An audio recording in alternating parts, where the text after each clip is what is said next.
time to get back to it.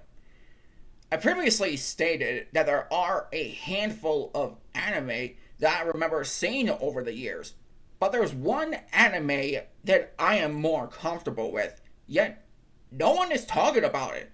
This is more of a 2-for-1 package experience for me, not only to a certain franchise, but into the anime industry as well. And that anime is Transformers Armada. Back in Toonami around the 2000s, this is one of those anime series that I was interested in, but its sequel continuations, Energon and Cybertron, didn't click with me due to character model changes. One of these days I'll give those a chance. I am already aware that there are more cartoon show adaptations, but this is the one that started it all for me. Sure, it's awkward in some places, dull and too silly, but it doesn't overshadow the overall Transformers experience. It's a fun anime to have a good time with. Many people may not know this, but there was a PS2 exclusive title that has been overlooked by many players out there. Released in 2004, it was developed by Atari Melbourne House, a company branch that was originally named Beam Software, but they are responsible for multiple games since the Commodore 64. Despite my familiarity with this anime, does the game still hold the potential? Get ready to transform and roll out. Thanks. Because this is my review of the anime tie-in PS2 exclusive title, Transformers, aka Transformers Armada, Prelude to Energon.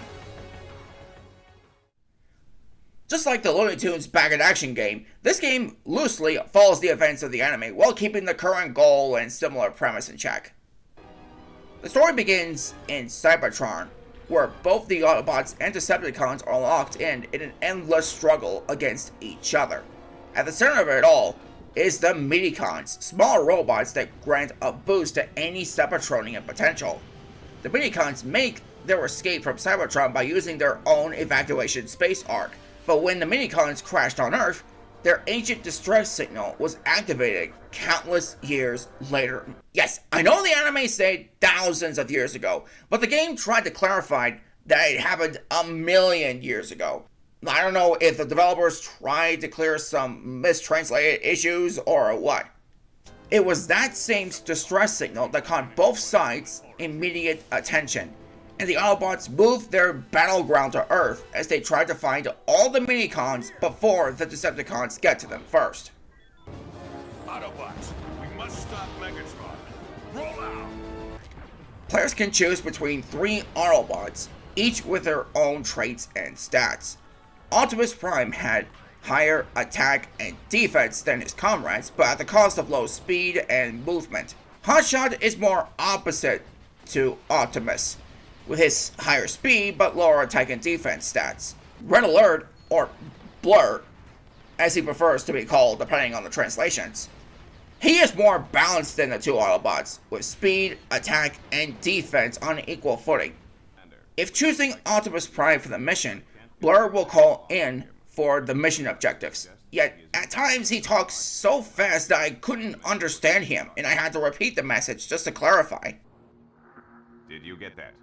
Will do. If either picking Hotshot or Blur for the mission, Optimus will be the one to message you for the objective at hand, which I think is a better alternative in this case. Confirm. Acknowledged. No matter which Autobot you pick, they are always prepared for what's coming. Each Autobot has a close quarters combat move if you want to get personal with the enemy you are facing. But most of the time, any Transformer needs to be equipped with an arsenal, useful enough to finish the job. Thankfully, that's where the Minicons came in. Each Minicon has its own power scale, from a scanner that detects enemies nearby to a laser beam that destroys the Decepticons easily. But think carefully about which Minicons you are using, because their power scale could definitely change based on how you play the game. There is also a catch to getting them all. If you didn't find a certain number of Minicons at the end of the game, The game ends with Megatron as the final boss battle. However, fighting a large number, or all minicons of the game depending, will unlock Cybertron with the true final boss. For those who have seen the anime like I have, chances are it'll be a tough one to handle. Minicons could be anywhere. You can equip new minicons as you rescue them.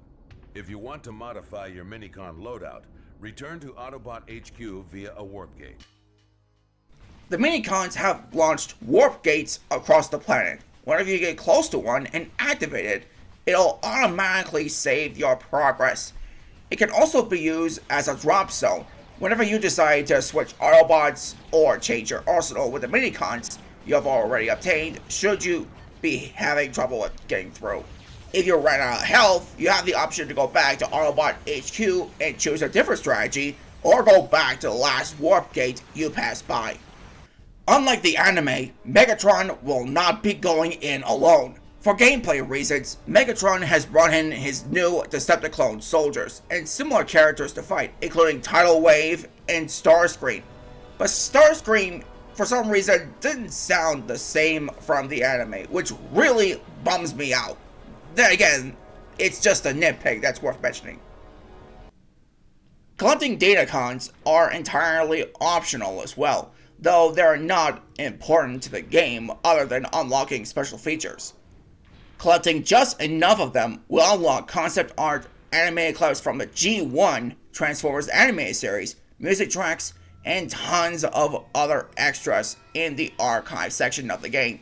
But in order to find all 62 Datacons, including the 4 missing, you have to play the game in the hardest difficulty setting, VA Commander. But being a bit squeamish from a Dark Souls feel of a game, I would rather not take my chances in 100% the game in hard mode, because I would rather enjoy my time with this game, and that's what I've got from it. Is that understood? On my way. There are some cheat codes before starting a new game that will complete levels for you. At the Autobot HQ, there's also some cheat codes to activate as well. A big hit mode, a turbo mode where the gameplay goes by fast, unlimited stealth, and power link features. The best cheat code for me is to disable the Minicon Power Overload. I know the developers are trying to make a fair gameplay experience, and I can appreciate that, but the overload is a serious pain in the rear, and thankfully that cheat code is there to ease that burden. Once you are out into the open, there's also a cheat code for one-hit kills. Very effective for those who wanted a much easier experience to play the game.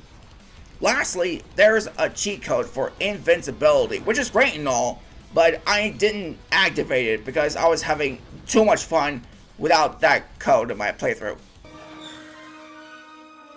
This is the end, Starscream. I want Megatron. Get in line. Where is he? Find him yourself.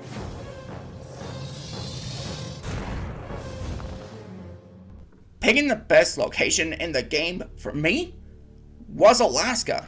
Despite the tough Decepticon forces giving me a hard time, it offers the right amount of challenge I wanted in a video game like this, including a minicon which allows you to jump higher than your standard jump.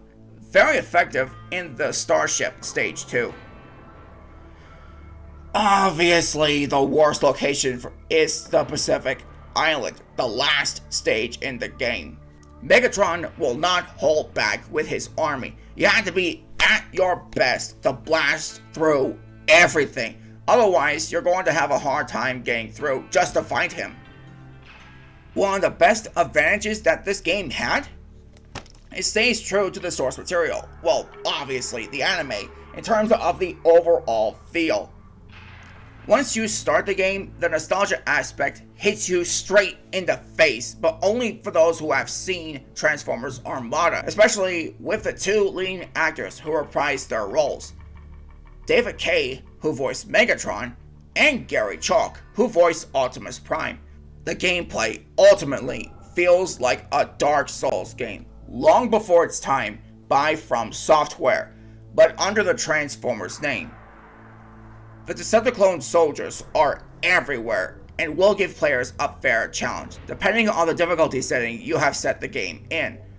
Once you have the right strategy down from start to finish, you'll be able to make it through with little to no trouble at all, but that could escalate quickly with poor equipment and slow sight of surroundings. The level design is impressive, just as I remember from the last time I saw a creative game made by a passionate game company. You can tell that a lot of inspiration came through, and I appreciate the developers for that. Yeah, I know the game is loosely following the anime, but the concept and carefully placed plot details are still there, making the experience more satisfying. What makes this game stand out for me is the ragdoll animations, which occur every time you or the enemy has taken serious damage. From the first time I saw this, I was laughing consistently, and I am not completely mad about this choice, but in certain areas like the deep Amazon stage, that immediately gets repetitive, especially during a boss battle against Cyclonus, who tosses you around like, well, a ragdoll. But aside from that, these animations are just hilarious to me, and people would have a fun time with those too. Sadly, the game is far from being one of the best. At times, the frame rate feels slow towards mid-combat, but in other times, the frame rate is just fine. I honestly don't know why this happens, like, half the time. I thought I was playing a Transformers game, not the Matrix. But seriously, the frame rate can be bothersome at times, but I've only encountered this issue a number of times over, and it doesn't bother me for the most part. Once you have obtained the glide minicon at the mid-Atlantic stage, you can glide across long distances, which is great and all, but the controls are just stiff. At times, I am having difficulty flying to a certain area without being interrupted by blaster fire. Sure, using the booster minicon does help speed up your flight, but it also suffered from the same problem.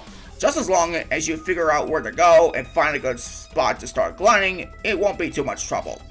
The story does follow the structure of the anime, which is fine, but at the same time it lacked the execution.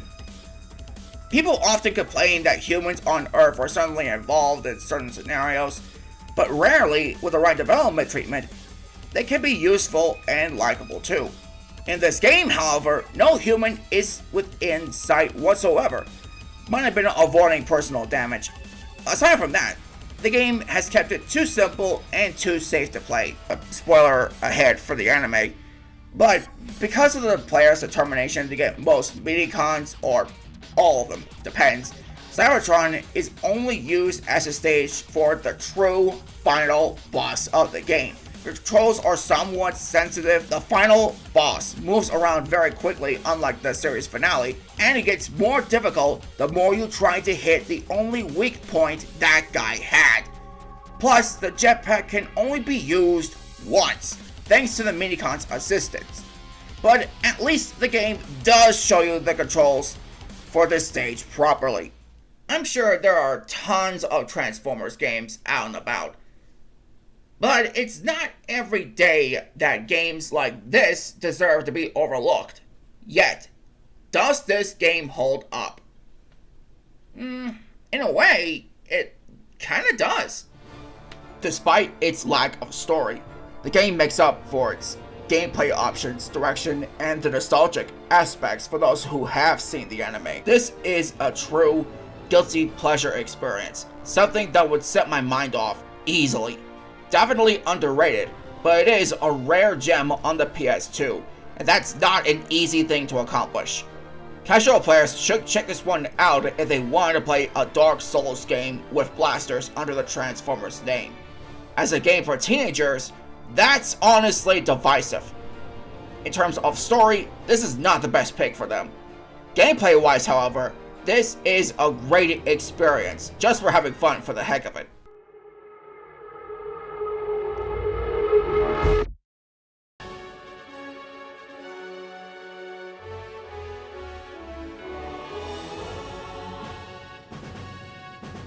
For victory!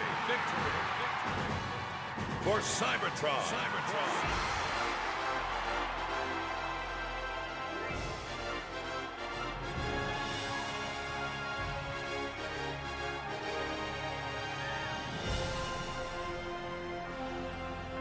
Till all are one.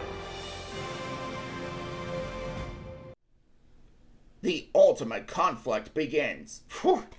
Yeah, overwhelming, that's for sure.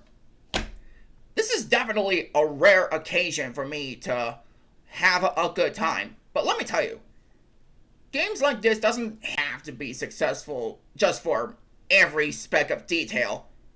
People can have their own opinion on video games, and that's okay. It's best to know that sometimes games doesn't have to be the best of them all, because it sometimes lets you turn off your brain and just have a good time playing a guilty pleasure experience. Next time, the film hype is definitely real. With a recent animated movie releasing on my birthday, coincidence, I know, let's see if we can build up some of the hype with something completely new to the channel. A trilogy retrospective, starting off with its tie-in video game, an action RPG with its own story. In the meantime, I had to be certain that this game deserved to be shelved. Might as well put this up and call it a day. Thanks for watching and have yourselves a good one.